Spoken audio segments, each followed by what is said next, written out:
Hi నమస్తే అస్సలం వాలేకుమ్. ఇప్పుడు దాకా మా ఛానల్ని సబ్స్క్రైబ్ చేసుకొని వాళ్ళు ప్లీజ్ మా ఛానల్ని సబ్స్క్రైబ్ చేసుకోండి. అలాగే లైక్ అండ్ కామెంట్ కూడా చేయండి. లాస్ట్ వీడియో వచ్చేసరికి మ్యాంగోస్ తీసుకొచ్చి పీసెస్ చేసిన వీడియో అయితే చూశారు కదా. ఇదైతే పికిల్ని ప్రిపేర్ చేస్తున్న వీడియో అనమాట. పికిల్ ప్రిపేర్ చేసింది అయితే మా అమ్మమ్మ. ఇంట్లో వాడే ఇంగ్రీడియంట్స్ కూడా మేమైతే హోమ్ మేడే ప్రిపేర్ చేసుకున్నాము. లాస్ట్ టైం మీకు చెప్పాను కదా మా దగ్గర హోమ్ మేడ్ కారం కూడా అవైలబుల్గా ఉంటుందని. అదేనమాట ఇది. చూడండి, మీకు చూస్తేనే అర్థమైపోతుంది. నెక్స్ట్ ఇందులో వాడే ఆయిల్ కూడా వేరుశనగ నూనె. ఇందులో 2 రకాలు ఉంటాయి. మేమైతే ఫస్ట్ క్వాలిటీయే వాడాము. ఎందుకంటే పికిల్స్ నిల్వ ఉండాలి అన్నా కానీ, టేస్ట్ కావాలి అన్నా కానీ వాడే మెయిన్ ఇంపార్టెంట్ అందులో వచ్చేసరికి కారము, ఆయిల్. నెక్స్ట్ ఇది వచ్చేసరికి ఆఫ్టర్ 3 days తర్వాత చూస్తే పికిల్ అయితే ఇదిగోండి ఇలా ఉంది.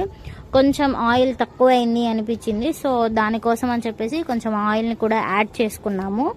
మా M&M home made fresh pickles కోసం స్క్రీన్ మీద కనిపిస్తున్న నెంబర్కి వాట్సాప్ కానీ లేదా కాల్ కానీ చేయండి. అలాగే ఛానల్ని మాత్రం సబ్స్క్రైబ్ చేసుకోవడం మర్చిపోకండి. Thank you for watching.